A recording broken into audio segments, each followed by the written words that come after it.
Ela era uma jovem caipira, virgem e inocente, criada entre rezas e silêncios no sertão. Ele, um milionário fazendeiro que carregava a culpa de um passado que ninguém ousava citar. Se esta história te interessou, não se esqueça de se inscrever no nosso canal e diga-nos de que cidade você nos está vendo. O sol nascia preguiçoso entre as montanhas do interior de Minas Gerais, tingindo de dourado as casas de taipa e os quintais onde galinhas ciscavam em busca de minhocas. No vilarejo de Santo Antônio do Morro, o tempo parecia ter parado em alguma década passada, onde as mulheres ainda lavavam roupa no rio e os homens mediam a vida pelo ciclo das chuvas e das secas. Marina acordou com o primeiro canto do galo, como sempre fazia desde criança. Aos 19 anos, ela havia se tornado uma jovem de beleza singular.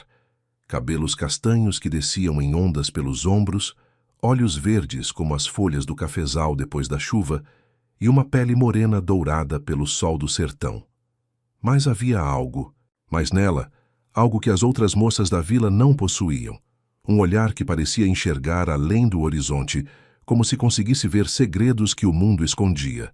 Sentou-se na beira da cama estreita, sentindo o cheiro de café coado que vinha da cozinha misturado ao aroma das flores de laranjeira que cresciam no quintal. A casa era simples, 3 cômodos pequenos com paredes de adobe e chão de cimento queimado, que sua avó havia ajudado a construir décadas atrás.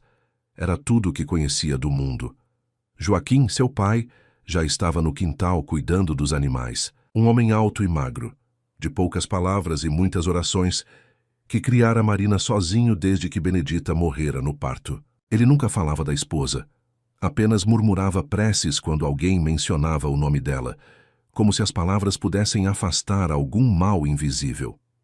Marina vestiu o vestido azul desbotado que usava para ir ao mercado e amarrou o cabelo com uma fita que já estava perdendo a cor. Pegou a cesta de palha e saiu para colher os ovos das galinhas, uma tarefa que fazia todas as manhãs desde os 8 anos de idade. Gostava desse momento de silêncio, quando o mundo ainda estava acordando, e ela podia sonhar acordada com lugares distantes que só conhecia através das histórias que ouvia na rádio velha do seu Benedito. Às vezes, quando estava sozinha assim, sentia uma estranha nostalgia de algo que nunca havia vivido. Era como se uma parte dela soubesse que existia um mundo maior além das montanhas, mas ao mesmo tempo tinha medo de descobrir o que havia lá fora. Joaquim sempre dizia que o mundo era cheio de tentações e perigos, especialmente para uma moça, bonita como ela. Naquela manhã de novembro, o calor já prometia ser sufocante. Marina terminou de colher os ovos e decidiu levá-los para vender na venda do seu Antônio na praça da igreja. O dinheiro seria pouco, mas ajudaria a comprar o açúcar e o sabão que estavam precisando em casa. Caminhou pela estrada de terra batida que cortava o vilarejo, cumprimentando os vizinhos que já estavam em suas atividades matinais. Dona Conceição, estendendo roupa no varal, seu Manuel abrindo a oficina de bicicletas. As crianças correndo descalças entre as casas. Era uma vida simples e previsível, onde todos se conheciam e cada um sabia exatamente qual era seu lugar no mundo. Mas Marina sempre se sentiu como uma peça, que não se encaixava completamente naquele quebra-cabeças. Havia algo dentro dela que pulsava diferente, que sonhava com coisas que não conseguia nomear. À noite, deitada em sua cama, olhava pela pequena janela do quarto e imaginava como seria viver numa cidade grande, conhecer pessoas diferentes, ter liberdade para escolher seu próprio destino. Essas eram fantasias perigosas, ela sabia. Joaquim sempre alertava sobre os perigos de desejar mais do que Deus havia destinado para cada um. Mas Marina não conseguia evitar. Era como se sua alma fosse maior que a vida que lhe havia sido oferecida. Quando chegou à metade do caminho para a vila, ouviu o barulho de um motor se aproximando. Era raro passar algum carro por ali, especialmente naquele horário da manhã. Olhou para trás e viu um jipe preto levantando poeira na estrada. Saiu um pouco da pista para dar passagem, mas continuou caminhando. O veículo diminuiu a velocidade quando se aproximou dela. Marina sentiu um arrepio estranho subir pela espinha, uma sensação que nunca havia experimentado antes. Era como se algo importante estivesse prestes a acontecer, como se o destino estivesse sussurrando seu nome no vento quente da manhã. Arthur Cantalice dirigia o jipe preto pela estrada empoeirada sem pressa, com uma mão no volante e a outra segurando um cigarro que fumava distraidamente. Aos 42 anos, ele era um homem que chamava a atenção onde quer que fosse. Alto, ombros largos, cabelos grisalhos nas têmporas que contrastavam com os olhos escuros como carvão. Seu rosto tinha a marca dos anos vividos intensamente. Rugas que denunciavam quem já havia rido muito e sofrido ainda mais. Havia retornado à região apenas 3 meses antes, depois de 15 anos vivendo em São Paulo, onde construíra um império no agronegócio. Mas o dinheiro e o sucesso nunca conseguiram preencher o vazio que carregava desde a infância. A morte do pai, o velho coronel Cantalice, havia sido o empurrão final para que voltasse à fazenda centenária da família, um lugar que tentara esquecer, mas que sempre o puxava de volta como um imã. A propriedade era imensa, mais de 3.000 hectares de terras férteis que se estendiam até onde a vista alcançava. Gado de corte, plantações de soja e milho, uma infraestrutura que fazia inveja aos fazendeiros da região. Mas a Casa Grande, construída no final do século XIX, ainda conservava o ar sombrio e melancólico de quem guardava muitos segredos entre suas paredes grossas de pedra. Arthur havia voltado carregando suas próprias sombras. Helena, sua esposa, morrera em um acidente de carro há 5 anos, deixando-o sozinho com a culpa e a sensação de que poderia ter evitado a tragédia. Eles haviam brigado naquela noite. Mais uma das muitas discussões sobre o filho que ela tanto queria, e ele insistia em adiar. Helena saíra furiosa de casa dirigindo na chuva e nunca mais voltou. Depois disso, Arthur se transformara num homem ainda mais duro, mais controlador. Mergulhou no trabalho como quem se afoga voluntariamente, construindo uma fortuna que não conseguia lhe dar felicidade. Relacionamentos, apenas casos esporádicos, mulheres que sabiam exatamente o que esperar dele. Luxo, prazer e distância emocional. Mas algo havia mudado desde que voltara para a fazenda. Talvez fosse o silêncio das madrugadas no campo, ou as memórias da infância, que voltavam como fantasmas, mas Arthur sentia uma inquietação diferente. Era como se estivesse procurando algo sem saber exatamente o que. Naquela manhã, dirigia sem destino específico, apenas observando as terras que agora eram suas novamente. Foi quando a viu caminhando pela estrada, uma figura delicada contra a imensidão do campo. Havia algo nela que o fez diminuir a velocidade involuntariamente. Talvez fosse a graciosidade dos movimentos, ou a forma como o sol dourado criava um quelo ao redor do seu cabelo.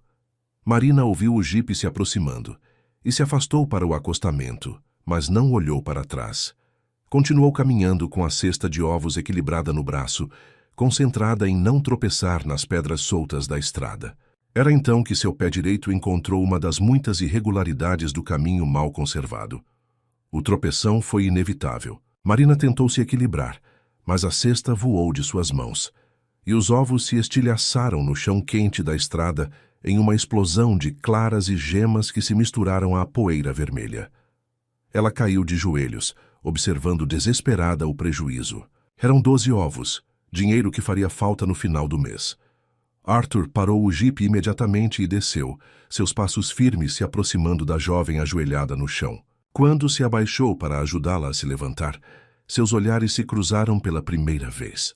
Foi como se um raio tivesse cortado o ar entre eles. Marina sentiu o coração disparar.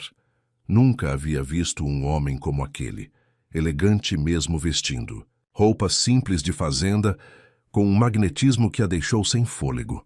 Havia algo perigoso nele, uma intensidade que a assustava e fascinava ao mesmo tempo. Arthur, por sua vez, ficou paralisado olhando aqueles olhos verdes que pareciam guardar mistérios antigos.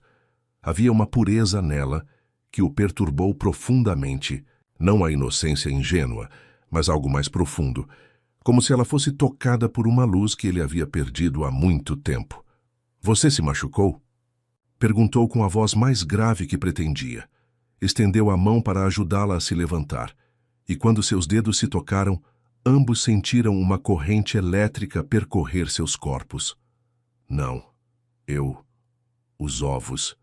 Marina gaguejou, ainda atordoada, pela presença dele. Olhou para o estrago no chão e sentiu os olhos se encherem de lágrimas de frustração. Deixe isso para lá. Vou te levar onde estava indo e depois resolvo essa questão dos ovos, disse Arthur, surpreendendo-se com a própria gentileza. Não era seu costume se envolver com os problemas alheios, mas havia algo naquela moça que despertava nele um instinto protetor que julgava morto. Marina hesitou. Joaquim sempre dizia para não aceitar carona de estranhos, especialmente homens. Mas havia algo nos olhos daquele homem que a tranquilizava, mesmo assustando-a ao mesmo tempo. Era como se ela o conhecesse de algum lugar, como se fosse parte de um sonho que havia esquecido ao acordar. Marina aceitou a carona, sentando-se no banco de couro do jipe com as mãos trêmulas apoiadas no colo. O veículo cheirava a tabaco e a algum perfume masculino que ela nunca havia sentido antes. Algo sofisticado e perturbador que a fazia sentir-se pequena e deslocada. Arthur dirigia em silêncio, mas ela podia sentir seus olhos se voltando para ela de tempos em tempos, como se estivesse tentando decifrar um enigma. Como é seu nome? Perguntou ele finalmente, a voz cortando o som do motor e do vento que entrava pelas janelas abertas. Marina, respondeu ela baixinho, ainda sem coragem, de olhá-lo diretamente. Marina Alves. Marina, repetiu Arthur como se estivesse saboreando o nome. Um nome bonito. Eu sou Arthur Cantalice. Minha família tem terras aqui na região. O sobrenome ecoou na mente de Marina como um sino distante. Cantalice. Ela havia ouvido esse nome antes, sussurrado em conversas que os adultos interrompiam quando as crianças se aproximavam. Era uma família lendária na região, donos da maior fazenda do vale. Pessoas importantes que viviam num mundo completamente diferente do seu. Quando chegaram à venda do seu Antônio, Arthur desceu junto com ela, e antes que Marina pudesse protestar, comprou uma dúzia de ovos e os colocou em suas mãos. Para repor o que se perdeu, disse simplesmente, mas o gesto simples fez o coração dela acelerar de uma forma que não compreendia. Eu não posso aceitar, murmurou Marina, tentando devolver o dinheiro que ele havia deixado em sua palma junto com os ovos. Pode sim. Foi culpa minha por estar dirigindo nesta estrada sem condições, respondeu Arthur, fechando delicadamente os dedos dela sobre as notas. O toque durou apenas alguns segundos, mas foi o suficiente para que ambos sentissem uma corrente elétrica percorrer seus corpos. Seu Antônio observava a cena da porta da venda com olhos curiosos. Conhecia Marina desde que era uma menina, e jamais havia visto aquele rubor em suas bochechas ou aquele brilho diferente em seus olhos. Quanto ao homem elegante que a acompanhava, não era preciso ser muito esperto para reconhecer um Cantalice. Tinha a mesma presença imponente do velho coronel, a mesma forma de ocupar o espaço como se fosse dono do mundo. Arthur se despediu educadamente e voltou para o jipe, mas antes de partir, olhou uma última vez para Marina. Espero vê-la novamente em breve, disse, e havia uma promessa nessas palavras que fez o estômago dela se revirar de ansiedade e expectativa. Durante os dias seguintes, Marina descobriu que não conseguia tirar Arthur Cantalice da cabeça. Nas atividades cotidianas, cozinhando, cuidando das galinhas, ajudando Joaquim na horta, sua mente voltava constantemente para aqueles olhos escuros e para a sensação estranha que havia experimentado quando ele tocou sua mão. Era como se uma semente tivesse sido plantada dentro dela, algo que crescia e a inquietava de formas que não sabia explicar. Arthur também não conseguia esquecer a jovem de olhos verdes. Durante as reuniões de negócios, nas visitas aos pastos, até mesmo quando revisava os livros contábeis da fazenda, a imagem de Marina aparecia em sua mente como uma aparição perturbadora e bela. Havia algo nela que despertava nele não apenas desejo, esse ele havia sentido por muitas mulheres ao longo da vida, mas uma inquietação mais profunda, como se ela representasse algo que ele havia perdido há muito tempo. Foi assim que Arthur, Começou a encontrar desculpas para passar pelo vilarejo. Na segunda-feira, apareceu na igrejinha de Santo Antônio, oferecendo-se para consertar a cerca do cemitério que havia sido danificada pela chuva. Na quarta-feira, doou medicamentos para o pequeno posto de saúde.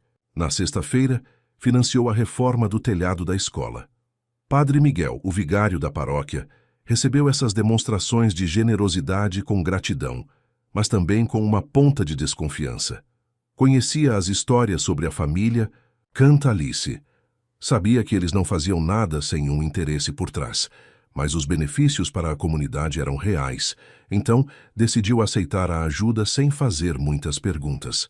Marina via Arthur de longe durante essas visitas e sempre que seus olhares se cruzavam, sentia aquela mesma eletricidade do primeiro encontro. Ele a cumprimentava educadamente, trocavam algumas palavras sobre o tempo ou sobre os trabalhos que ele estava financiando, mas havia uma tensão subterrânea em cada conversa, como se ambos estivessem evitando falar sobre o que realmente importava. Joaquim começou a notar as mudanças no comportamento da filha.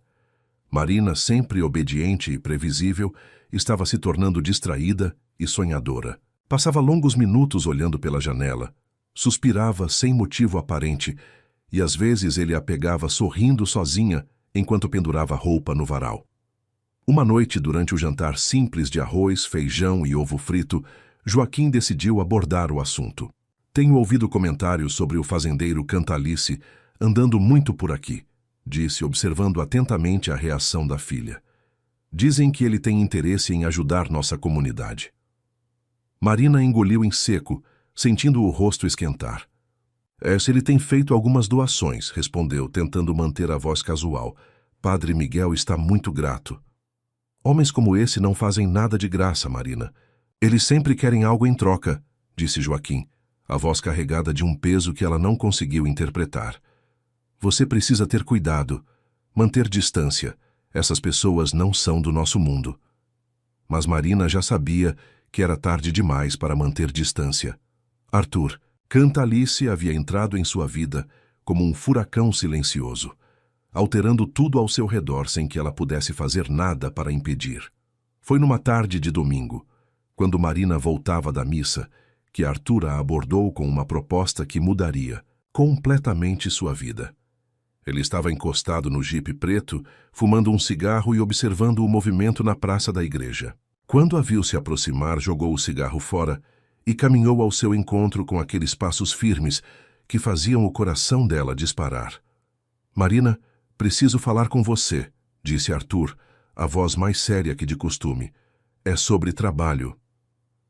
Ela parou, sentindo todas as pessoas ao redor olhando discretamente para eles. Em uma cidade pequena, qualquer conversa entre uma moça simples e um homem rico vira assunto de fofoca por semanas. Que tipo de trabalho, seu Arthur? Perguntou, tentando manter a compostura. Tenho uma égua na fazenda, uma manga larga marchador, prenhe de grande valor. Ela está tendo complicações na gestação e não aceita mais ninguém por perto, nem mesmo o veterinário, explicou Arthur, os olhos fixos nela. Ouvi dizer que você tem um jeito especial com animais. Preciso de alguém para cuidar dela até o nascimento do potro. Marina sentiu o coração acelerar. Trabalhar na fazenda dos Cantalice significava entrar em um mundo completamente diferente do seu, um mundo que a assustava e atraía na mesma medida. Eu não sei se meu pai vai permitir, respondeu hesitante. O pagamento seria muito bom. R$ 100 por semana, mais alimentação e alojamento na propriedade, disse Arthur, sabendo que aquela quantia representava mais do que a família dela ganhava em um mês inteiro. Seria apenas até o nascimento do potro, no máximo 2 meses. Os olhos de Marina se arregalaram. R$ 100 por semana era uma fortuna, para quem vivia com tão pouco. Com esse dinheiro, poderia ajudar Joaquim a consertar o telhado da casa que estava vazando, comprar os remédios que ele precisava para a pressão alta, talvez até mesmo guardar alguma coisa para emergências. Vou conversar com meu pai, disse, finalmente, sabendo que Joaquim ficaria dividido entre a desconfiança e a necessidade do dinheiro. Joaquim, como Marina previra, reagiu com uma mistura de suspeita e interesse quando ela contou sobre a proposta. Conhecia as dificuldades financeiras que enfrentavam. Sabia que aquele dinheiro faria uma diferença enorme em suas vidas. Mas também conhecia as histórias sobre os homens ricos e suas intenções com moças pobres e bonitas. Não gosto dessa história, Marina. Por que justamente você? Tem tanta gente experiente com cavalos na região, resmungou, caminhando nervosamente pela pequena sala. Pai, é só cuidar de uma égua. Vou ficar num quarto separado. Será tudo muito respeitoso, argumentou Marina, embora ela mesma sentisse que havia algo mais por trás da proposta de Arthur. E o dinheiro vai nos ajudar muito. Após 2 noites de reflexão e oração, Joaquim cedeu. A necessidade falou mais alto que a desconfiança, e no fundo, ele acreditava que a filha seria capaz de se cuidar. Marina era uma moça sensata, criada nos valores cristãos, e 2 luas de trabalho bem remunerado poderiam mudar a vida deles. Na segunda-feira seguinte, Arthur chegou para buscar Marina numa caminhonete mais simples que o jipe, carregando uma mala pequena com suas poucas roupas e pertences. A viagem até a fazenda durou cerca de 20 minutos por estradas de terra que cortavam paisagens de tirar o fôlego, pastos verdejantes pontuados por gado zebu, córregos cristalinos e montanhas que se perdiam no horizonte. A casa grande dos Cantalice era ainda mais imponente do que Marina havia imaginado. Construída em estilo colonial, com paredes grossas de pedra e varandas amplas, sustentadas por colunas de madeira maciça, a construção centenária emanava uma aura de grandeza e mistério. Havia algo inquietante naquela beleza. Talvez fossem as janelas escuras que pareciam observar quem se aproximava, ou a forma como as sombras das árvores centenárias dançavam sobre as paredes. A casa foi construída pelo meu bisavô em 1890, explicou Arthur enquanto estacionava. Já abrigou 4 gerações da família. Nem sempre foram tempos felizes. Marina desceu da caminhonete sentindo-se pequena diante da grandiosidade da construção. Imaginou quantas histórias aquelas paredes haviam presenciado, quantos segredos guardavam entre seus tijolos e madeiramentos antigos. Arthur a conduziu pelos corredores amplos, decorados com móveis de época e retratos de ancestrais de olhares severos. O cheiro da casa era uma mistura de madeira envelhecida, cera de abelha e algo indefinível que Marina não conseguia identificar. Talvez fosse o aroma dos anos acumulados, das memórias que impregnaram cada cômodo. Seu quarto fica aqui, disse Arthur, abrindo uma porta no final de um corredor. Era um aposento simples, mas confortável, com uma cama de ferro, uma cômoda antiga e uma janela que dava vista para os estábulos. O banheiro é ali ao lado, pode ficar à vontade. Quando Marina colocou a mala sobre a cama, suas mãos tremiam ligeiramente. Não era apenas por estar em um ambiente estranho, era pela presença de Arthur ali ao lado, ocupando todo o espaço com sua energia masculina.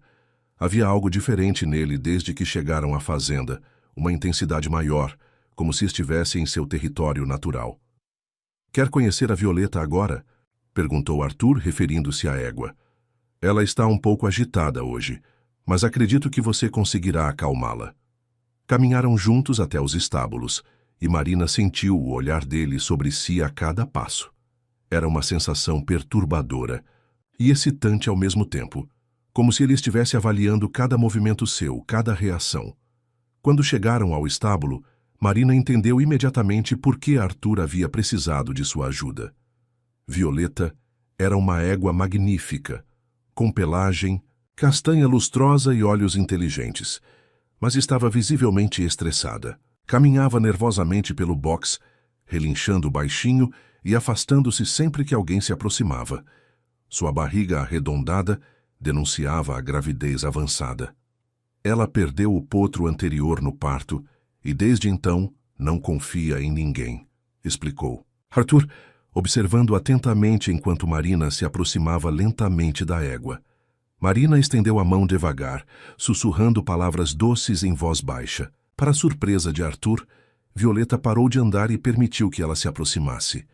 Quando Marina começou a acariciar delicadamente o pescoço da égua, cantarolando uma antiga cantiga de ninar que aprendera com a avó, algo mágico aconteceu.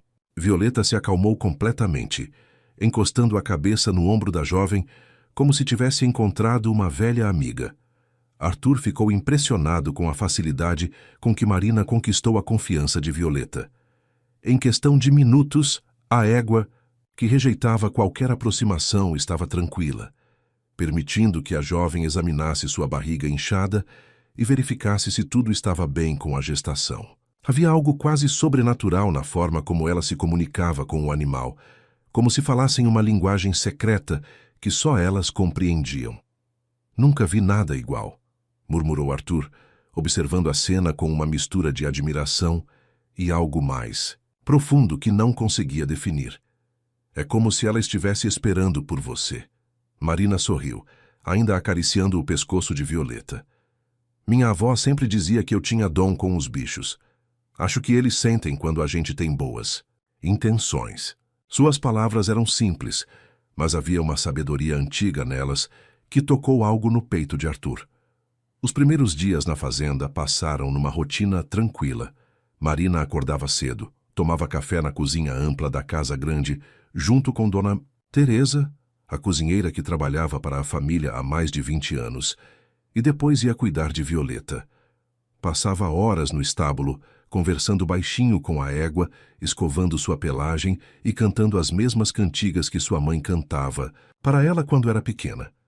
Arthur inventava desculpas para aparecer nos estábulos várias vezes por dia. Dizia que precisava verificar outros animais, ou que tinha que falar com o capataz, mas Marina percebia que seus olhos sempre se voltavam para ela.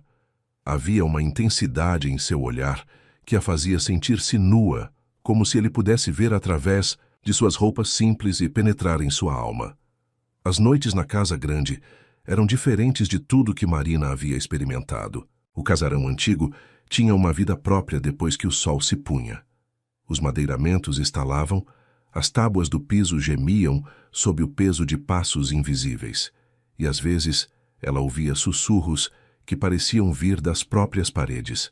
Dona Teresa havia alertado sobre os ruídos normais de uma casa velha. Mas Marina sentia que havia algo mais. Havia 2 cômodos no andar superior que permaneciam sempre trancados. Um era o antigo quarto do casal principal, onde Arthur não pisava desde que voltara à fazenda. O outro era um sótão ao qual ninguém fazia referência, como se simplesmente não existisse. Quando Marina perguntou sobre eles, Dona Teresa desconversou, rapidamente, e mudou de assunto. Foi numa quinta-feira à noite que Marina ouviu os passos pela primeira vez. Estava deitada em sua cama, lendo um livro emprestado da pequena biblioteca da casa, quando ouviu claramente o som de alguém caminhando, no corredor. Passos lentos, pesados que se aproximavam de seu quarto e depois se afastavam. Levantou-se e abriu a porta, mas o corredor estava vazio e silencioso. Dona Teresa, a senhora ouviu alguém andando pelo corredor ontem à noite? Perguntou Marina na manhã seguinte, enquanto ajudava a preparar o café.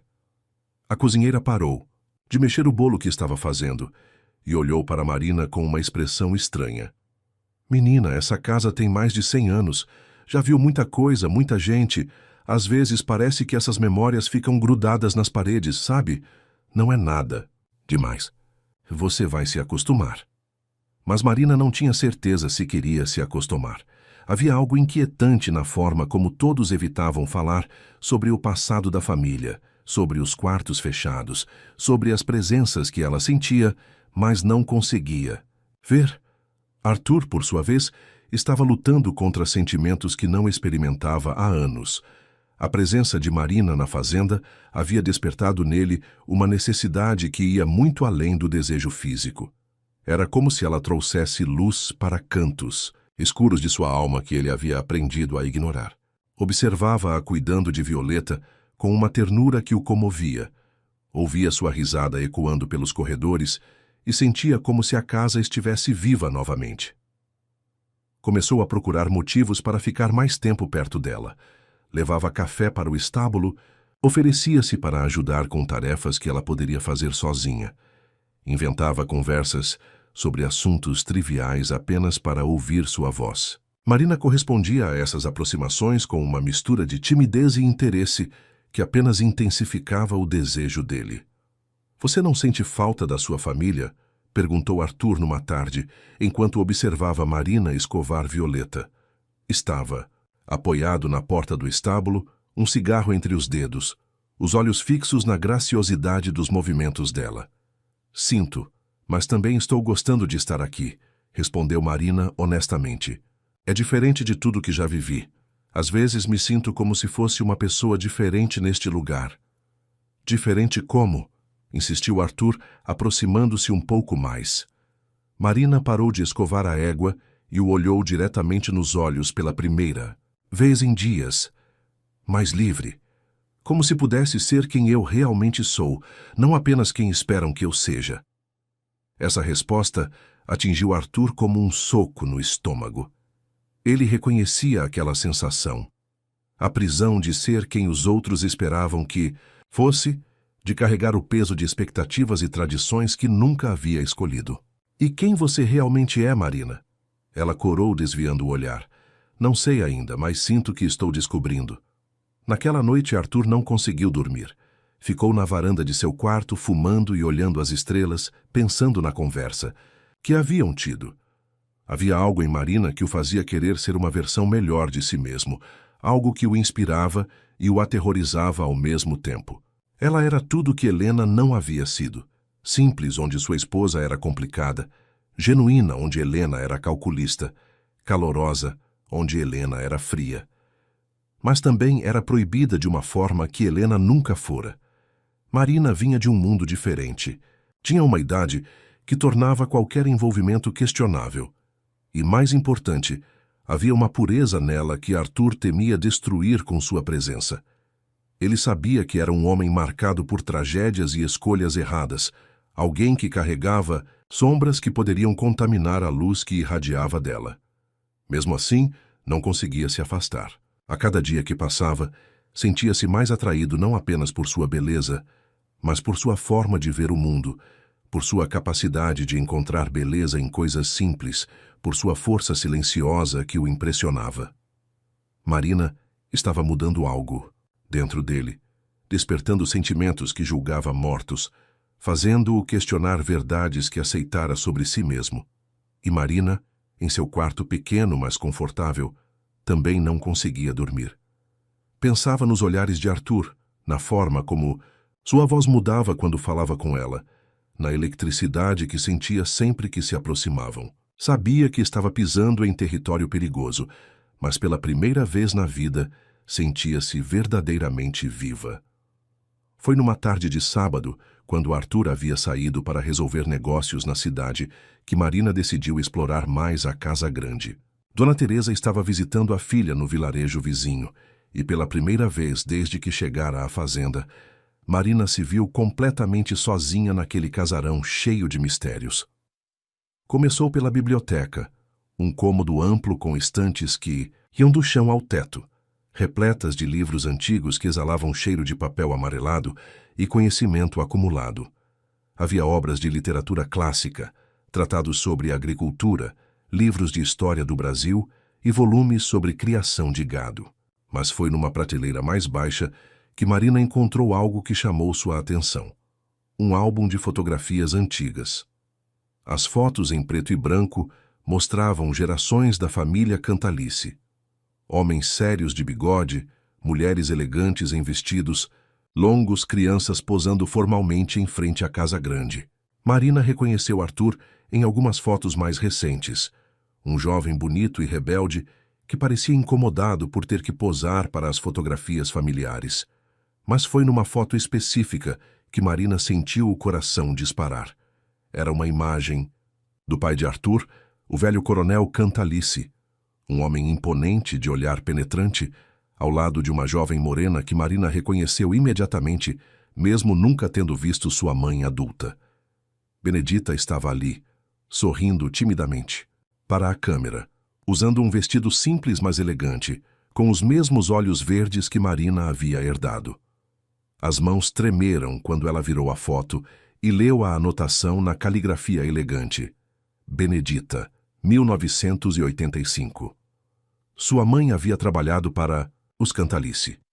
Essa informação simples explicava muita coisa, mas também levantava questões perturbadoras que Marina não sabia se queria responder.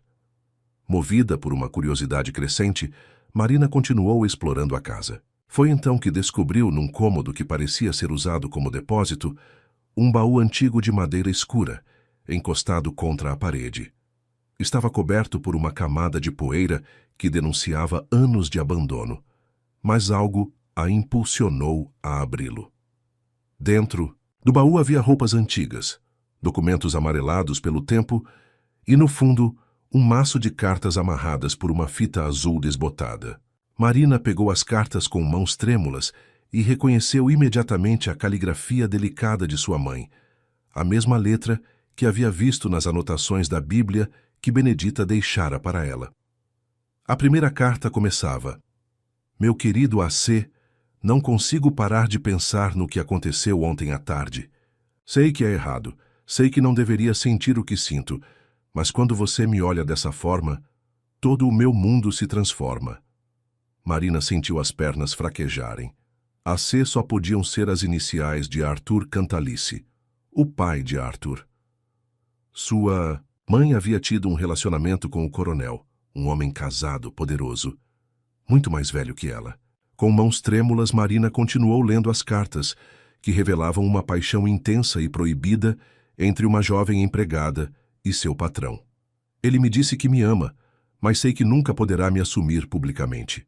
Sou apenas uma camponesa, filha de ninguém, enquanto ele tem um nome a zelar, uma família a manter. Mas esses momentos roubados são tudo que tenho de felicidade nesta vida. Lágrimas começaram a rolar pelo rosto de Marina enquanto lia sobre o amor impossível de sua mãe. As cartas contavam uma história de encontros secretos, promessas sussurradas e um sofrimento crescente conforme Benedita percebia que nunca seria mais que uma amante escondida. A última carta era diferente das outras, escrita com uma caligrafia, mais nervosa. Anciano, estou grávida, sei que essa notícia mudará tudo entre nós. Não espero que assuma a criança. Você tem sua posição a manter. Vou partir amanhã antes que alguém desconfie. Por favor, não me procure. Guardarei nosso amor no coração para sempre. Mas nossa filha não pode crescer sombra de um escândalo.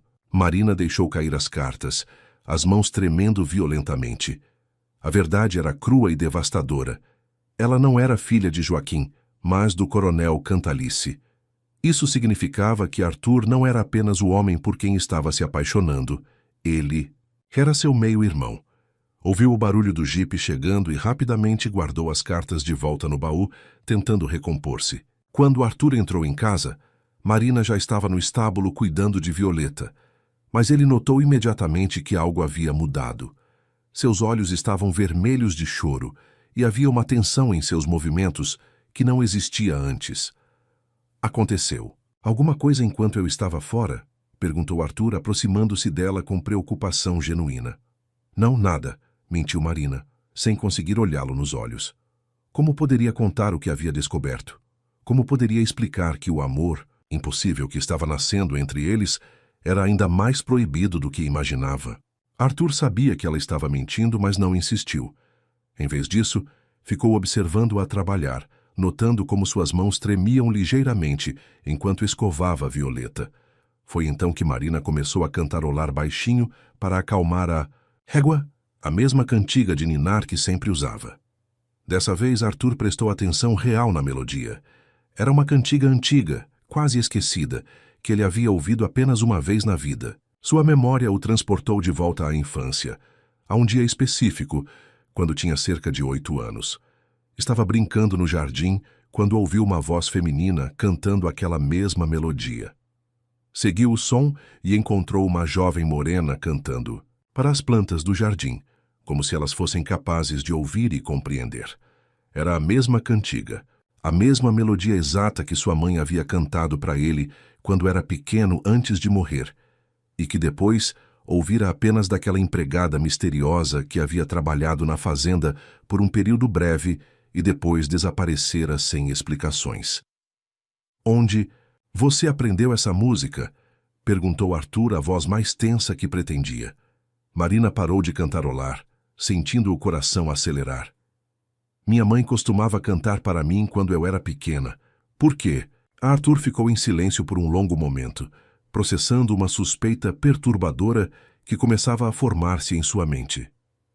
Sua mãe, como ela se chamava? Benedita, respondeu Marina, observando a expressão de Arthur mudar drasticamente. O nome ecoou na memória. De Arthur como um tiro. Benedita. A jovem morena que havia trabalhado na fazenda, que cantava para as plantas, que havia desaparecido misteriosamente uma noite, deixando apenas rumores e sussurros. A mesma jovem que seu pai mencionava nos momentos de bebedeira, sempre com uma expressão de remorso que Arthur nunca havia compreendido. Agora, olhando para Marina, para seus olhos verdes, para a delicadeza de seus traços, para a forma como a luz incidia sobre seu rosto, Arthur viu semelhanças que o aterrorizaram. Não apenas com Benedita, mas com sua própria família. Havia algo nos ossos do rosto dela, na forma como inclinava a cabeça quando pensava, que ecoava características dos Cantalice. Sem dizer uma palavra, Arthur saiu do estábulo, deixando Marina confusa e assustada.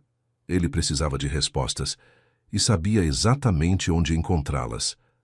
Arthur trancou-se no escritório da casa grande e começou a revirar arquivos que não tocava há anos.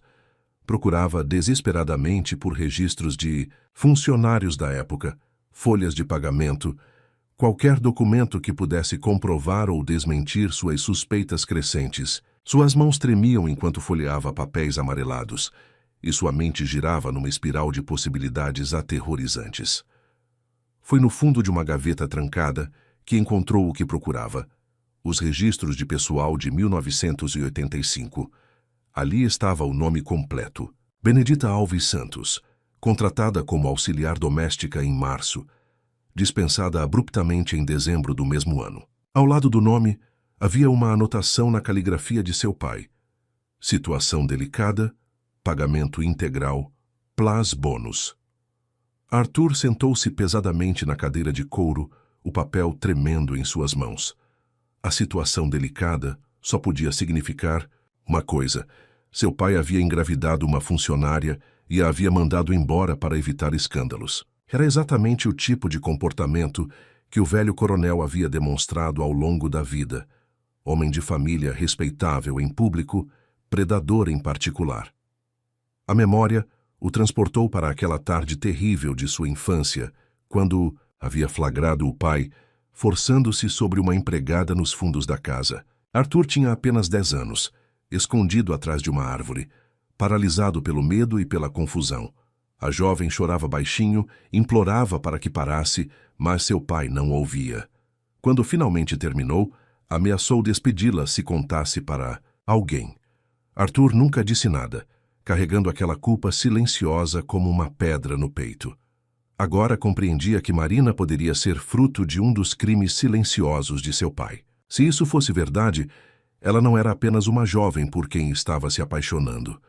Era sua meia-irmã, filha do mesmo homem que havia arruinado tantas vidas com sua sede de poder e prazer.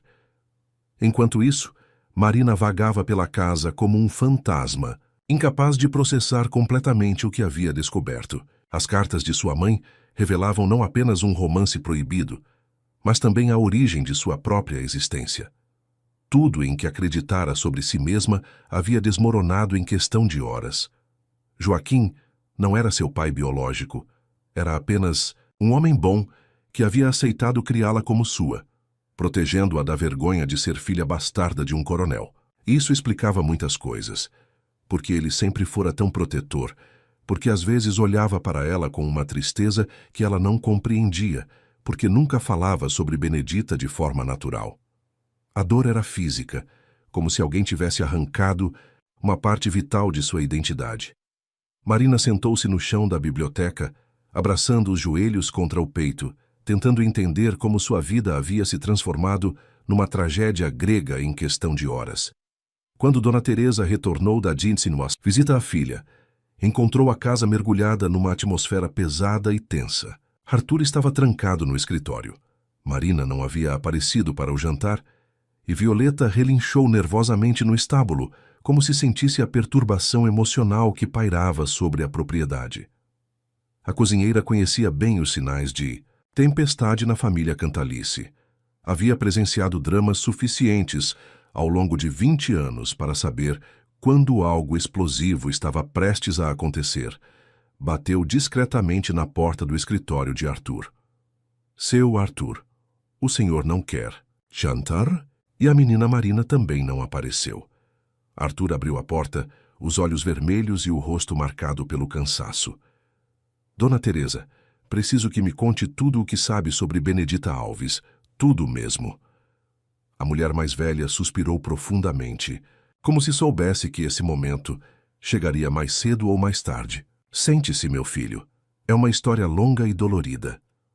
Arthur serviu-se de uísque e esperou enquanto Dona Teresa organizava os pensamentos. Ela havia sido confidente da família por décadas, guardiã de segredos que poderiam destruir reputações e vidas. Benedita era uma moça linda, trabalhadora de família humilde. Chegou aqui em março de 85, recomendada pela irmã que trabalhava numa fazenda vizinha. Começou Dona Teresa, a voz carregada de pesar. Seu pai se interessou por ela imediatamente. No começo foi sutil, elogios, pequenos favores, presentes. Benedita era inocente. Acreditou que aquela atenção era apenas bondade, de patrão. Arthur engoliu o uísque de uma vez, sentindo o líquido queimar a garganta. Continue. Quando ela engravidou, seu pai ficou desesperado. A mãe de você ainda estava viva na época. Doente, mas viva. Um escândalo destruiria a família. Ele ofereceu dinheiro para Benedita fazer, você sabe, se livrar da criança. Ela recusou. Dona Teresa pausou, enxugando uma lágrima que insistia em brotar. Foi então que ele a mandou embora. Deu uma quantia boa, o suficiente para ela recomeçar longe daqui, mas deixou claro que nunca deveria voltar ou revelar quem era o pai da criança. E você acredita que Marina é filha dele? Basta olhar para ela, seu Arthur. Tem os olhos da sua avó, a mesma testa alta dos Cantalice, e aquela cantiga que ela vive cantarolando para a égua era a música favorita da sua mãe. Benedita deve ter aprendido quando trabalhava aqui. Arthur fechou os olhos, sentindo o mundo desabar ao seu redor. Tudo fazia sentido agora. A forma como se sentira instantaneamente atraído por Marina, não. Apenas fisicamente, mas por uma familiaridade inexplicável. Era o sangue reconhecendo o sangue, o chamado primitivo da linhagem compartilhada. Marina sabe? Perguntou Dona Teresa suavemente. Suspeito que tenha descoberto hoje. Encontrou as cartas de Benedita, não foi? Vi que o baú do depósito foi mexido. Arthur assentiu miseravelmente. O que eu faço agora, Dona Teresa? Como olho para ela sabendo que é minha irmã? O mesmo que Benedita fez há 20 anos, meu filho. Vocês se afastam antes que esse sentimento cresça ainda mais e destrua ambos. Algumas verdades são pesadas demais para serem carregadas juntas. Naquela noite, nem Arthur nem Marina conseguiram dormir. Ele ficou na varanda bebendo e fumando, observando as estrelas e tentando entender como o destino havia conspirado para colocá-los numa situação tão impossível.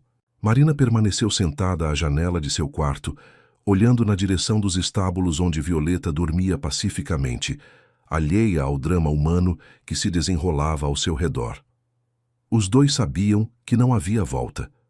O amor que nascia entre eles havia se tornado uma maldição, uma repetição cruel da história que Benedita e o coronel Cantalice haviam vivido décadas antes. A única diferença era que desta vez eles conheciam a verdade antes que fosse tarde demais. Ou talvez já fosse tarde demais. O coração não consegue simplesmente parar de sentir só porque a razão ordena.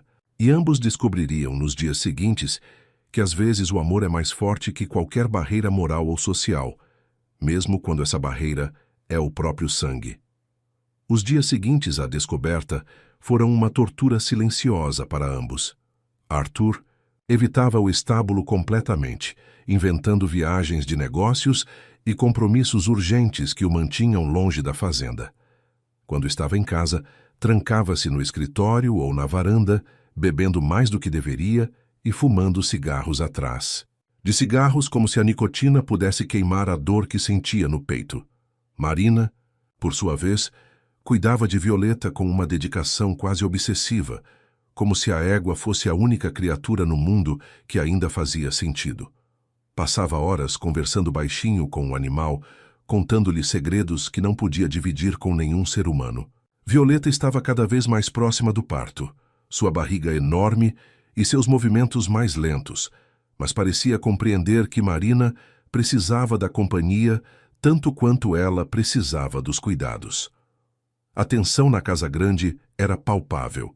Dona Teresa observava os dois com o coração apertado, sabendo que presenciava mais um capítulo trágico da maldição que parecia perseguir a família Cantalice através das gerações. Tentava conversar com Marina, oferecia chá, preparava as comidas que a jovem mais gostava, mas percebia que ela estava se fechando cada vez mais, como uma flor que se recolhe ao sentir a tempestade chegando. Uma manhã, quando Marina estava escovando Violeta e cantarolando baixinho para acalmá-la, Arthur apareceu na porta do estábulo. Fazia 3 dias que não se falavam diretamente, comunicando-se apenas através de Dona Teresa ou de bilhetes formais sobre os cuidados com a égua. "Precisamos conversar", disse Arthur, a voz rouca de quem havia bebido a noite inteira. Marina parou de escovar Violeta, mas não se virou para olhá-lo. "Sobre o quê?" "Acho que já descobrimos tudo o que precisávamos saber." "Marina, Arthur começou, mas as palavras se perderam na garganta. Como explicar que, mesmo sabendo da verdade, ainda sentia aquela atração devastadora por ela? Como confessar que passava as noites acordado pensando nos olhos verdes dela, na forma como sorria para Violeta, na música que cantarolava e que agora ele sabia ser? "Uma herança de família? Eu vou embora", disse Marina finalmente, ainda de costas para ele. "Violeta está bem, o parto não deve demorar mais que 1 semana. Posso ficar até ela dar à luz e depois volto para casa." "Não." A palavra saiu mais forte que Arthur pretendia. "Não pode ir embora assim." Marina finalmente se virou, e ele viu que seus olhos estavam vermelhos de choro. "Por que não? Não há mais nada para mim aqui. Descobri quem sou, descobri por que minha mãe foi embora, descobri por que..." Ela pausou, a voz embargada. "Por que esse sentimento que estou tendo é errado em todos os sentidos possíveis." Arthur deu um passo em direção a ela, mas parou quando Marina recuou instintivamente. "Marina, eu sinto a mesma coisa, e sei que é errado, sei que não deveria existir, mas não consigo simplesmente parar de..." "Pare!" gritou Marina, assustando Violeta, que começou a relinchar nervosamente. "Não diga essas coisas. Não torna nada mais fácil saber que você também, que nós dois..." Ela não conseguiu terminar a frase, mas ambos sabiam o que ela queria dizer. Foi nesse momento tenso que ouviram o som de um carro se aproximando da casa grande. Arthur reconheceu imediatamente o motor do Audi preto. Era Cora Mendonça, a única pessoa que dirigia aquele modelo na região. Cora Mendonça era tudo o que Marina não era. Aos 35 anos, era uma mulher sofisticada, bem educada, filha de uma família tradicional de Belo Horizonte que havia construído um império na indústria têxtil. Loira natural, alta, com o porte elegante de quem havia estudado em colégios caros e frequentado os melhores círculos sociais de Minas Gerais. Era também ex-namorada de Arthur, um relacionamento que havia terminado anos antes, quando ele se casou com Helena, mas que todos sempre esperaram que fosse retomado algum dia. Arthur praguejou baixinho. "Fica aqui com Violeta. Vou ver o que ela quer." Marina observou através da janela do estábulo, enquanto Arthur caminhava ao encontro de Cora. A mulher desceu do carro usando um vestido de linho bege que provavelmente custava mais do que Marina ganharia em anos de trabalho. Seus sapatos eram de marca, a bolsa claramente importada, e até mesmo do estábulo Marina podia perceber o perfume caro que ela usava.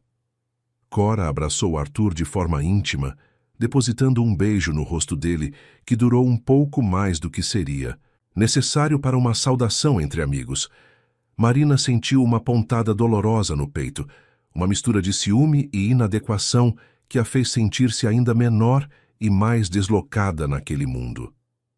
Arthur, querido, que bom te ver de volta às suas origens, disse Cora com aquela voz educada e melodiosa de quem havia feito aulas de dicção. Soube que voltou definitivamente para a fazenda. Era hora de deixar São Paulo e assumir seu lugar aqui. Eles entraram na casa conversando, e Marina não conseguiu ouvir o resto da conversa. Mas não precisava ouvir para entender. Cora representava tudo o que Arthur deveria querer numa mulher: posição social, educação. Uma aliança que faria sentido para todos que os conheciam. Era o tipo de relacionamento que a sociedade aprovaria, que fortaleceria os negócios de ambas as famílias, que não causaria escândalos nem sussurros maldosos. Durante o almoço, Marina pode ouvir as risadas de Cora ecoando pela casa grande. Era uma risada cristalina, educada, o tipo de som que se espera de uma dama da sociedade, tão diferente das risadas espontâneas e genuínas que Marina às vezes soltava quando estava cuidando de Violeta. Quando Cora finalmente foi embora, já no fim da tarde, Arthur retornou ao estábulo com uma expressão sombria. Marina estava sentada numa pilha de feno, observando Violeta deitar-se desconfortavelmente. A égua parecia inquieta, movimentando-se constantemente como se não conseguisse encontrar uma posição confortável. Acho que o trabalho de parto está começando, disse Marina sem olhar para Arthur. Ela está inquieta desde o almoço. Arthur aproximou-se da égua, observando os sinais que Marina havia notado. Você está certa, vou chamar o veterinário. Não precisa, disse Marina firmemente. Posso cuidar dela. Já assisti vários. Partos na fazenda do vizinho quando era criança. E Violeta confia em mim. Arthur queria protestar, dizer que era arriscado demais, mas algo na determinação de Marina o impediu. Talvez fosse o fato de que ela precisava se sentir útil, necessária, especialmente depois da visita de Cora ter deixado tão claro o quanto ela não pertencia àquele mundo. O que Cora queria? Perguntou Marina, tentando soar casual, mas falhando completamente. Arthur hesitou. Cora havia vindo com uma proposta de negócios que era também uma proposta pessoal mal disfarçada. Falara sobre unir suas propriedades, sobre como seria natural que eles se casassem e formassem uma das alianças mais poderosas do agronegócio mineiro. Havia sido educada, sutil, mas absolutamente clara em suas intenções. Negócios, respondeu Arthur evasivamente. Sempre negócios com a Cora. Marina assentiu, mas ambos sabiam que havia muito mais do que negócios na visita daquela mulher. E ambos sabiam também que Cora representava um futuro que fazia sentido para Arthur. Um futuro que Marina jamais poderia oferecer. Violeta soltou um relincho baixo dolorido e Marina voltou toda sua atenção para a égua. Pelo menos ali, cuidando daquele animal que estava prestes a dar vida, ela se sentia no lugar certo. Era o único lugar no mundo onde ainda sabia exatamente quem era e qual era seu papel. O parto de Violeta começou ao anoitecer, quando as primeiras estrelas apareciam no céu limpo de novembro. Marina havia preparado tudo o que seria necessário: toalhas limpas, água morna, uma lanterna para caso faltasse energia. Arthur tentou convencê-la a aceitar a ajuda do veterinário, mas ela foi irredutível. Violeta confiava nela, e essa seria sua última contribuição para a fazenda antes de partir. As contrações da égua se intensificaram gradualmente. Marina permaneceu ao lado do animal, sussurrando palavras de encorajamento, acariciando seu pescoço suado e cantarolando a cantiga que sempre a acalmava. Arthur observava tudo de uma distância respeitosa, admirado pela competência e ternura com que Marina conduzia o processo. Está tudo correndo bem, murmurou Marina, verificando o progresso do parto. Ela é forte, vai conseguir. Durante as horas que se seguiram, Arthur viu um lado de Marina que o impressionou ainda mais. Ela havia se transformado numa mulher completamente no controle da situação, confiante em seus instintos e conhecimentos. Não era mais a jovem tímida que tropeçara na estrada semanas antes. Era alguém cumprindo seu destino, usando dons que pareciam vir de uma sabedoria ancestral. Por volta da meia-noite, quando as contrações chegaram ao auge, Violeta finalmente deu à luz um potro macho, saudável e perfeito. Marina ajudou o animalzinho a se levantar, limpou suas vias respiratórias e o colocou junto à mãe para a primeira mamada. Era um momento mágico, de vida nova, emergindo da dor e do esforço. "É lindo", sussurrou Marina, os olhos brilhando, de emoção enquanto observava o potro dar os primeiros passos trôpegos. "Perfeito." Arthur sentiu uma onda de admiração e algo muito parecido com amor invadir seu peito. Vendo Marina naquele momento, cabelos soltos emoldurando o rosto, roupas simples manchadas pelo trabalho, mas irradiando uma beleza natural que nenhum cosmético poderia imitar, ele soube que jamais conseguiria esquecê-la. "Marina", começou ele, mas ela o interrompeu. "Amanhã eu vou embora", disse com voz firme, sem tirar os olhos do potro. "Meu trabalho aqui está terminado. Violeta e o filhote estão bem. Não precisa partir assim tão rapidamente. Pode ficar mais alguns dias, até ter certeza de que..." "Arthur, por favor." Marina o interrompeu novamente, finalmente olhando para ele. "Não torne isso mais difícil do que já é. Nós dois sabemos que eu não posso ficar, não depois do que descobrimos." O silêncio que se seguiu foi pesado, carregado de tudo que não podiam dizer. Arthur queria implorar para que ficasse, queria encontrar uma forma de contornar a impossibilidade de sua situação, mas sabia que seria cruelmente egoísta manter Marina presa numa situação que só traria sofrimento para ambos. Na manhã seguinte, Cora retornou à fazenda, desta vez acompanhada de um advogado e uma pasta cheia de documentos. Arthur a recebeu na sala de estar, mas sua mente estava completamente focada em Marina, que naquele momento arrumava suas poucas coisas para partir. "Arthur, querido, trouxe os contratos que mencionei ontem", disse Cora, estendendo os papéis com um sorriso confiante. "A fusão de nossas propriedades será revolucionária para o agronegócio da região. E, claro, nossa união dará o selo final a essa aliança." Arthur olhou os documentos sem realmente vê-los. Cora estava falando sobre união, mas ele sabia que se tratava de um casamento de conveniência. Uma aliança estratégica que beneficiaria ambas as famílias financeiramente. Era exatamente o tipo de relacionamento que Helena havia sido. Um acordo entre iguais, sem as complicações perigosas dos sentimentos verdadeiros. "Preciso de tempo para analisar", disse Arthur, guardando os papéis sem ler. "Claro, querido, mas não demore muito.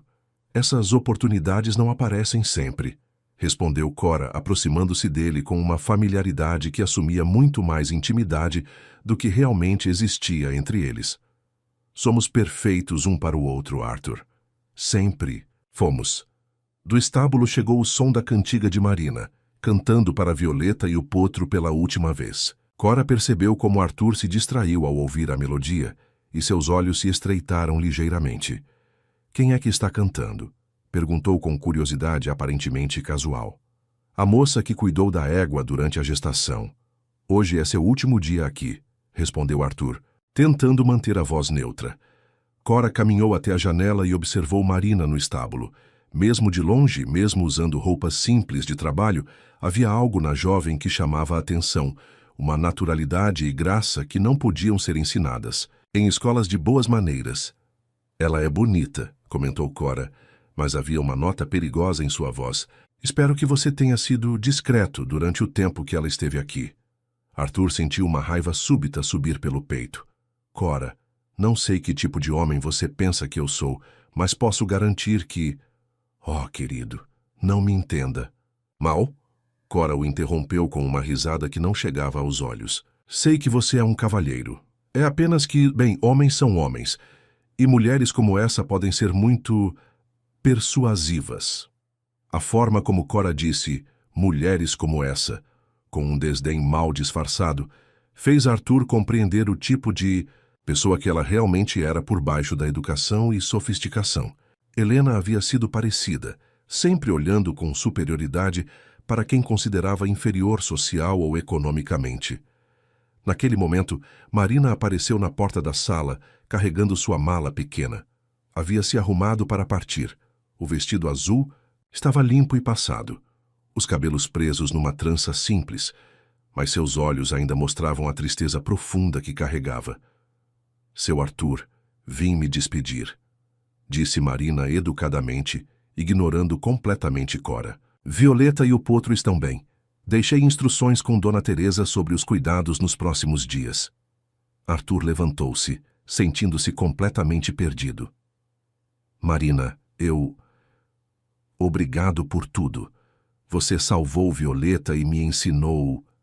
Ele pausou, procurando palavras que pudessem expressar o que realmente sentia, sem revelar demais na frente de Cora. Me ensinou que ainda existe bondade genuína no mundo, completou finalmente. Marina sorriu tristemente. A bondade sempre existiu, seu Arthur. Às vezes apenas não sabemos onde procurar. Cora observava a troca com crescente desconforto. Havia algo na forma como Arthur olhava para a jovem, uma intensidade que ela nunca havia visto em seus olhos quando olhava para ela.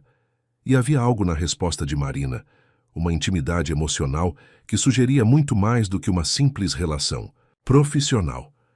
Bem, foi um prazer conhecê-la, disse Cora friamente, estendendo uma mão enluvada para Marina. Tenho certeza de que encontrará outro emprego adequado às suas habilidades. Marina apertou a mão de Cora brevemente, reconhecendo imediatamente a hostilidade mascarada por educação. Obrigada, senhora. Desejo felicidade para vocês. Arthur acompanhou Marina até a caminhonete que Dona Teresa havia se oferecido para dirigir, levando-a de volta ao vilarejo. No último momento, antes dela entrar no veículo, seus olhares se encontraram uma última vez. Cuide-se, Marina, disse Arthur, a voz embargada. Você também, respondeu ela, e por um segundo, ambos quiseram dizer muito mais. Então a caminhonete partiu levantando poeira na estrada, e Arthur ficou parado observando até ela desaparecer completamente no horizonte. Quando voltou para a casa, Cora estava na varanda, observando-o com um sorriso que não escondia completamente sua satisfação. Agora podemos nos concentrar no nosso futuro, disse ela, aproximando-se dele. Sem distrações. Arthur assentiu. Mecanicamente, mas seu coração havia partido com Marina na estrada empoeirada. Marina retornou ao vilarejo de Santo Antônio do Morro, carregando no peito uma dor que parecia física. Joaquim a recebeu com alívio e preocupação, notando imediatamente que algo fundamental havia mudado em sua filha. Ela não era mais a jovem sonhadora que havia partido semanas antes. Havia uma maturidade nova em seus olhos, uma tristeza profunda que a fazia parecer mais velha que seus 19 anos. Durante os primeiros dias, Marina se refugiou nas atividades domésticas, tentando encontrar na rotina familiar o conforto que seu coração dilacerado precisava. Mas as descobertas que fizera na fazenda dos Cantalice a consumiam por dentro. A cada noite, revivia as cartas de sua mãe questionando-se sobre sua verdadeira identidade e sobre o amor impossível que sentia por Arthur. Foi Dona Aparecida, a parteira mais antiga do vilarejo, quem finalmente trouxe as respostas que Marina precisava. A velha senhora de 80 anos, meio cega, mas com uma memória cristalina, procurou Marina numa tarde de dezembro, quando o calor era quase insuportável e as cigarras cantavam nas árvores do quintal. Menina, soube que você andou mexendo no passado lá na fazenda dos Cantalice, disse Dona Aparecida, sentando-se pesadamente na cadeira de balanço da varanda. Chegou a hora de você saber a verdade toda. Marina sentiu o coração acelerar. Que verdade, Dona Aparecida? A velha parteira suspirou profundamente, como quem carrega um peso há décadas. Eu trouxe você ao mundo, Marina. Estava lá quando sua mãe deu à luz e ouvi as confissões que ela fez nas dores do parto. Então é verdade que o coronel Cantalice é meu pai? Perguntou Marina, a voz mal saindo da garganta. Não, menina. Aí que está o engano. Dona Aparecida balançou a cabeça lentamente. Benedita, teve sim um caso com o velho coronel, isso é verdade. Mas quando descobriu que estava grávida, fez as contas e teve certeza de que a criança não era dele. Marina ficou paralisada. Como assim? Sua mãe havia se envolvido com outro homem antes do coronel se interessar por ela. Um rapaz jovem, bonito, que trabalhava como peão na fazenda vizinha. O nome dele era Roberto Alves, o homem que depois se tornou seu pai de criação, meu bem. O mundo de Marina girou. Roberto, você quer dizer que Joaquim... Joaquim não é seu pai de criação, menina. Joaquim é seu tio, irmão do Roberto. Roberto morreu num acidente de trabalho 3 meses antes de você nascer. Nunca chegou. Sem saber que seria pai. Dona Aparecida estendeu a mão trêmula e tocou o rosto de Marina. Benedita estava desesperada, grávida e sozinha. Foi quando o coronel se interessou por ela, e ela deixou que ele acreditasse que a criança era dele.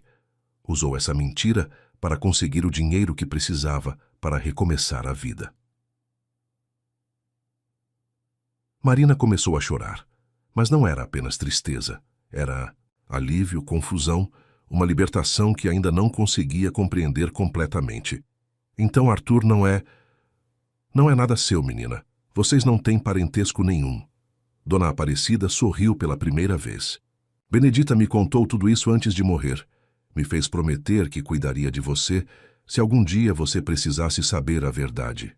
Ela carregou essa mentira a vida toda por amor a você, para que tivesse um nome e uma família que a aceitasse. Marina chorou por horas naquela tarde, mas eram lágrimas de libertação. Tudo o que havia sentido por Arthur não era errado, não era proibido, era apenas amor, puro e verdadeiro, nascido entre duas pessoas que se reconheceram apesar de mundos diferentes. Enquanto isso, na fazenda dos Cantalice, Arthur vivia seu próprio inferno. Havia aceitado formalmente a proposta de Cora, assinado os contratos de fusão das propriedades e marcado o casamento para março do ano seguinte. Mas cada dia que passava era uma tortura. Não conseguia tirar Marina de seus pensamentos, comparando constantemente tudo que Cora fazia ou dizia com as lembranças que guardava da jovem de olhos verdes. Cora, percebendo a distância emocional de Arthur, tornara-se cada vez mais possessiva e controladora. Mudara-se temporariamente para a fazenda, alegando que precisavam planejar o casamento juntos, mas, na verdade, queria manter Arthur sob sua vigilância constante. Foi numa noite de janeiro, quando Arthur caminhava pelos estábulos sentindo falta de Violeta e seu potro, que Cora havia insistido em vender para um criador de São Paulo, que Dona Teresa se aproximou dele com uma expressão grave. Seu Arthur, preciso contar uma coisa. É sobre a menina Marina. Arthur sentiu o peito apertar. O que tem ela? Dona Aparecida veio aqui ontem, quando a senhora Cora estava na cidade. Ela contou a verdade sobre a paternidade da Marina. Dona Teresa pausou, escolhendo as palavras cuidadosamente. Ela não é filha do seu pai, seu Arthur. Benedita mentiu para conseguir o dinheiro que precisava. O pai verdadeiro da Marina era outro homem. Arthur ficou imóvel por longos segundos, processando a informação. Tem certeza? Disso? Absoluta. Dona Aparecida fez o parto. Ouviu a confissão da própria Benedita. Marina não tem sangue Cantalice, seu Arthur. Vocês não são irmãos. Naquela noite, Arthur tomou a decisão mais importante de sua vida. Confrontou Cora, devolveu os contratos assinados e terminou o noivado, ignorando suas ameaças e lágrimas, de fúria. Ela partiu da fazenda prometendo vingança, mas Arthur não se importava. Pela primeira vez em meses, sentia-se livre. No dia seguinte, dirigiu até o vilarejo de Santo Antônio do Morro, o coração batendo como um tambor de guerra. Encontrou Marina no quintal de casa, estendendo roupa no varal, e por um momento apenas a observou. Ela estava diferente, mais madura, mais forte, como se tivesse passado por um fogo purificador e emergido transformada. Marina, chamou ele, descendo do jipe. Ela se virou e quando seus olhos se encontraram, ambos souberam que tudo havia mudado. Não havia mais barreiras entre eles. Não havia mais impedimentos morais ou familiares. Havia apenas 2 adultos que se amavam e, finalmente, eram livres para viver esse amor. Arthur, sussurrou ela, deixando cair a roupa que segurava. Ele caminhou, até ela devagar, como se estivesse se aproximando de um sonho que pudesse se desfazer a qualquer momento. Dona Aparecida me contou tudo, sobre seu pai verdadeiro, sobre a mentira de Benedita. Marina, nós não somos... Eu sei, ela o interrompeu. os olhos brilhando de lágrimas e esperança. Ela me contou há 2 semanas. Eu ia procurar você, mas não sabia se... Arthur não a deixou terminar. Tomou-a nos braços e a beijou como havia sonhado fazer desde o primeiro dia em que a viu na estrada. Era um beijo que continha meses de negação, de sofrimento, de amor represado, que finalmente encontrava vazão. Quando se separaram ofegantes, Arthur segurou o rosto dela entre as mãos. Casa comigo, Marina. Não me importo com o que vão dizer, não me importo com a diferença social. Quero você ao meu lado para sempre. Marina sorriu através das lágrimas. Sim, disse simplesmente, e nessa palavra simples estava contida toda a felicidade do mundo. 6 meses depois, Marina e Arthur se casaram numa cerimônia simples na igrejinha de Santo Antônio do Morro, com a bênção de Joaquim e a presença de toda a comunidade que havia aprendido a amar a história de amor impossível que se tornara possível. Marina não se tornara uma dama da sociedade. Arthur é que havia aprendido a valorizar a simplicidade e a autenticidade.